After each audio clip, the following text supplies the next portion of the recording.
Good morning. आज हम BSc third year का पेपर फर्स्ट रियल एनालिसिस पढ़ेंगे। तो उसमें सबसे पहला आपके पास जो टॉपिक है वो है पीनो के अभिग्रहित। पीनो के अभिग्रहित हम जैसे पहले पढ़ चुके हैं फर्स्ट ईयर में कि पीनो ने प्राकृत संख्याओं के लिए 5 अभिग्रहित माने थे। तो जिसके स्टेटमेंट इस प्रकार हैं कि P1 जो स्टेटमेंट है वो कहता है कि एक यानी कि 1 एक प्राकृत संख्या है, अर्थात 1 n में बिलोंग करता है। क्योंकि प्राकृत संख्याएं हमारी 1 से स्टार्ट होती हैं, तो 1 एक प्राकृत संख्या है अर्थात 1 n में बिलोंग करता है। इसका मतलब क्या है कि n अरिक्त समुच्चय, इसका मतलब कि n में एक ना एक कम से कम एक संख्या उपस्थित है। सेकंड हमारे पास है, इसकी जो सेकंड अभिग्रहित है P2 हमारे पास है कि प्रत्येक n बिलोंग्स टू n के लिए एकल प्राकृत संख्या n प्लस विद्यमान होती है जो n का परवर्ती कहलाता है, या एक ऑन टू मैपिंग n से n प्लस परिभाषित है। यानी कि एक ऐसी संख्या n प्लस किसी भी प्राकृत संख्या n के लिए एक ऐसी प्राकृत संख्या n प्लस विद्यमान है जो कि उसका परवर्ती कहलाता है। यानी कि 3 के जो परवर्ती है वो 3 प्लस से हम डिनोट करेंगे और वो किसके इक्वल होगा, 4 के बराबर, यानी कि उससे एक जस्ट आगे वाली संख्या। 4 का परवर्ती 4 प्लस, तो उसको हम किससे डिनोट करेंगे, 4 प्लस से, और उसकी वैल्यू किसके बराबर होगी, 5 के इक्वल। ठीक है। अब ऑन टू मैपिंग का क्या मतलब है? ऑन टू मैपिंग का मतलब है कि यदि ए से बी में कोई मैपिंग एफ परिभाषित है, तो यदि बी के प्रत्येक अवयव की प्री इमेज ए में विद्यमान हो तो एफ क्या कहलाएगा, आपका ऑन टू मैपिंग। ठीक है। इसी तरह से इसकी थर्ड जो है पीएनओ के अभिग्रहित है वो कहती है कि एक किसी भी प्राकृत संख्या का परवर्ती नहीं है, अर्थात कोई भी प्राकृत संख्या ऐसी नहीं है जिसके लिए n प्लस की वैल्यू 1 के बराबर हो। यानी कि चूंकि 0 है, प्राकृत संख्या नहीं है, चूंकि 0 का परवर्त अगर हम निकालते हैं तो किसके बराबर आता है, 1 के बराबर। और चूंकि 0 प्राकृत संख्या नहीं है, इसलिए कोई भी किसी भी प्राकृत संख्या का परवर्ती नहीं है। P4 अभिग्रहित क्या कहती है कि समान परवर्ती वाली 2 प्राकृत संख्याएं समरूप होती है। यानी कि अगर m और n 2 संख्याएं ऐसी हैं जिनके परवर्ती समान हैं तो वो संख्याएं भी समान होंगी। क्योंकि अगर एक कोई भी नंबर है, 3 और 4 हम नंबर भी लेते हैं, कोई भी नंबर है जो कि इक्वल है तो उसका परवर्ती उससे जस्ट आगे वाला नंबर होगा। तो इसका मतलब अगर वो नंबर सेम है तो ही उनका परवर्ती भी सेम होगा। P5 अभिग्रहित है, वो क्या कहती है कि प्राकृत संख्याओं के किसी समुच्चय जिसमें एक हो, सेकंड प्रत्येक संख्या n के लिए इसका परवर्ती n प्लस हो, तो सभी प्राकृत संख्याएं होती हैं। यानी कि प्राकृत संख्याओं का कोई भी समुच्चय है जिसमें एक भी है और उसमें जितने भी संख्याएं आ रही हैं उन सबके परवर्ती उसमें विद्यमान है, तो वो समुच्चय किसके बराबर होगा, प्राकृत संख्याओं के समुच्चय के बराबर होगा। इसका अर्थात यदि प्राकृत संख्याओं का समुच्चय n तथा a, इसका कोई उपसमुच्चय इस प्रकार है कि a कोई उपसमुच्चय है कि एक a में बिलोंग कर रहा है और a में जितने भी अवयव हैं उन सबका परवर्ती a में ही विद्यमान है, तो a किसके बराबर होगा, प्राकृत संख्याओं के बराबर होगा। ठीक है। और जैसा कि हम सेकेंड ईयर में फील्ड की परिभाषा, क्षेत्र की परिभाषा भी पढ़ चुके हैं, तो फील्ड क्या होता है, फील्ड है कि कम से कम 2 अवयव वाला अरिक्त समुच्चय F फील्ड कहलाता है, जिसमें 2 द्विआधारी संक्रियाएं योग तथा गुणा परिभाषित हों तथा निम्न अभिग्रहितों को संतुष्ट करे। अब संतुष्ट करने का इसमें क्या है कि आपके पास उसमें जो फील्ड है यानी कि एक अरिक्त समुच्चय है F जिसमें कम से कम 2 अवयव हैं। ठीक है। और उस पर 2 द्विचर संक्रियाएं हैं हमारे पास, प्लस और गुणा। ठीक है। तो ये कब फील्ड कहलाएगा, जब F और प्लस यानी कि F पर प्लस संक्रिया परिभाषित है और वो एक क्रम विनिमय ग्रुप है। अब क्रम विनिमय ग्रुप क्या होता है, क्रम विनिमय ग्रुप इसमें क्या होता है, जो कि ग्रुप की सारी अभिग्रहितों को संतुष्ट करे। और ग्रुप की अभिग्रहितें क्या क्या हैं कि प्लस संक्रिया, इसमें हमारे पास 4 अभिग्रहित हैं। पहली कम्यूटेटिव, एसोसिएटिव, आइडेंटिटी और इनवर्स, ये सारे के सारे उसमें बिलोंग करने चाहिए। तो फर्स्ट हमारे पास है संवृत या क्लोजर। सेकंड हमारे पास है साहचर्य।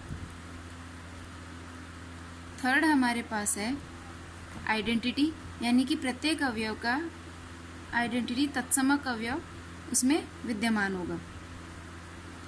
फोर्थ हमारे पास है प्रतिलोम अवयव, यानी कि प्रत्येक अवयव का प्रतिलोम अवयव भी उसी में विद्यमान होगा। और हमारे पास फिफ्थ क्या है कि वो ग्रुप वह जो उसमें संक्रिया परिभाषित है, यानी कि प्लस संक्रिया इसमें क्रम विनिमय होगी, यानी कि a plus B is equal to B plus A होगा। इसी तरह से f गुणा f के साथ गुणन जो संक्रिया है वह भी क्रम विनिमय होगी। f के साथ अगर गुणन संक्रिया है तो वो भी क्रम विनिमय ग्रुप होगा, यानी कि ये पांचों की पांचों प्रॉपर्टियां वो किसके साथ भी संतुष्ट करेगा, गुणा के साथ भी। तीसरी हमारे पास प्रॉपर्टी है बंटनता, यानी डिस्ट्रीब्यूटिव लॉ। तो डिस्ट्रीब्यूटिव लॉ में क्या कहता है कि मल्टीप्लिकेशन के लिए कि a into B plus C is equal to A into B plus A into C होगा। और सेकेंड हमारे पास है वो प्लस के लिए डिस्ट्रीब्यूटिव लॉ है, तो वो क्या कहता है कि b प्लस सी अगर दो संख्याओं को जोड़कर उसे किसी तीसरी संख्या से गुणा करें तो वह किसके बराबर होगा कि उस संख्या को, यानी कि b को a से गुणा करें और c को a से गुणा करें और फिर उन दोनों को जोड़ दें। अगर इन सभी अभिग्रहितों को संतुष्ट करता है कोई भी f क्षेत्र फील्ड है, कोई भी f s रिक्त समुच्चय है, उसमें दो संक्रियाएं हैं प्लस और गुणा, और अगर f इन संक्रियाओं के लिए इन तीनों अभिग्रहितों को संतुष्ट करता है तो f क्या कहलाएगा, आपके पास एक फील्ड कहलाएगा। अब हम फील्ड की प्रॉपर्टीज पढ़ेंगे कि फील्ड में क्या क्या प्रगुण होते हैं, यानी कि उसकी प्रॉपर्टीज क्या क्या हैं। तो पहली प्रॉपर्टी क्या है कि फील्ड में योज्य तत्समक या शून्य अवयव सदैव अद्वितीय होते हैं। योज्य तत्समक अवयव यानी कि प्लस के लिए तत्समक अवयव क्या होता है, 0, तो उसको हमने योज्य तत्समक या शून्य अवयव, तो वो हमेशा क्या होगा, एक यूनिक अवयव होगा, यानी कि वो किसी भी अवयव के बराबर नहीं होगा। सेकेंड हमारे पास है कि फील्ड में गुणन तत्समक अवयव या इकाई अवयव सदैव अद्वितीय होता है। गुणा के लिए तत्समक अवयव क्या है, 1, और उसको हम क्या बोलेंगे, इकाई अवयव। ठीक है। थर्ड हमारे पास है कि फील्ड के प्रत्येक अवयव का योज्य प्रतिलोम अद्वितीय होता है। इसका मतलब फील्ड में के जितने भी एलिमेंट्स हैं उन सब का अगर हम प्लस संक्रिया के लिए तत्समक प्रतिलोम अवयव निकालें तो वो क्या होगा, एक यूनिक होगा।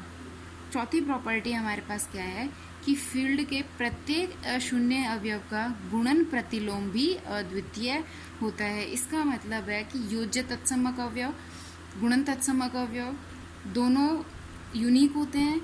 फिर प्लस संक्रिया के लिए इन्वर्स और मल्टीप्लिकेशन संक्रिया के लिए भी इन्वर्स क्या होता है, आपके पास अद्वितीय होता है। ठीक है। अभी हम पढ़ेंगे क्रम अभिग्रहित के बारे में। तो क्रम क्या होता है, ऑर्डर में क्या है कि कोई भी संख्या छोटी या बड़ी तो उसको हम a b से छोटी है तो वो भी एक ऑर्डर है।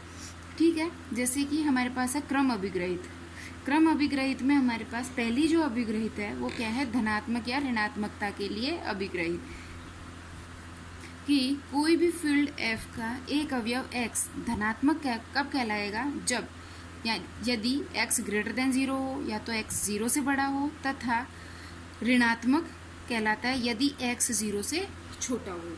ठीक है। कि कोई भी फील्ड f है उसका कोई भी अवयव x पॉजिटिव कब होगा, जब वो 0 से बड़ा हो, और नेगेटिव कब होगा, जब वो 0 से छोटा हो। सेकंड हमारे पास है धनात्मक वर्ग, यानी कि पॉजिटिव क्लास। तो पॉजिटिव क्लास में क्या है कि यदि f फील्ड का एक अरिक्त उपसमुच्चय p धनात्मक वर्ग कहलाता है यदि यह निम्न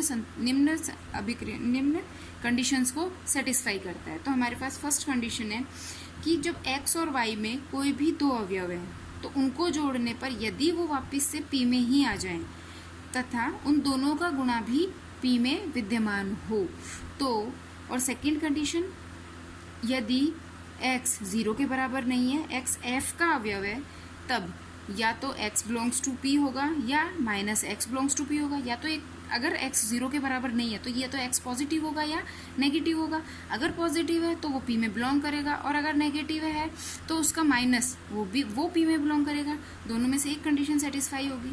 ठीक है।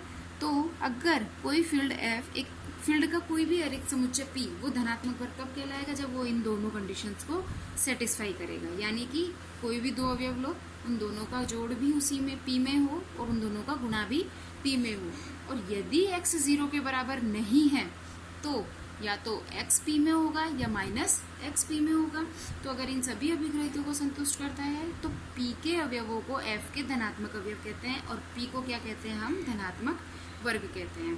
ठीक है, अब यदि एक्स एफ का अवयव है और एक्स पी में बिलोंग नहीं कर रहा है, अब जब एक्स पी में बिलोंग नहीं कर रहा तो माइनस एक्स पी में बिलोंग करेगा, क्योंकि एक्स क्या हो गया, नेगेटिव हो गया, या तो एक्स नेगेटिव है या जीरो के बराबर है।